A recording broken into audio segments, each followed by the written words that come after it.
Hey guys, welcome back with me again in the channel. On today's tutorial, I'm going to show you how to edit or change any videos into a green screen video by using the CapCut mobile. So just add the video that you want to turn into a green screen. Then click on the video and first remove the background.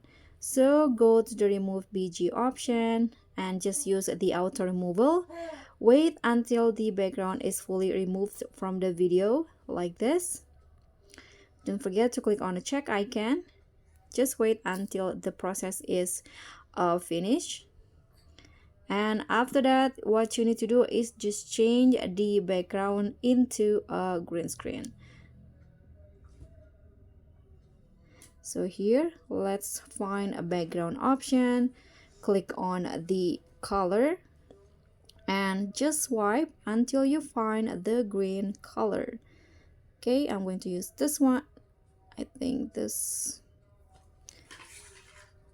let's try use this color picker. Okay, this one I think. Click on the check icon and you are done.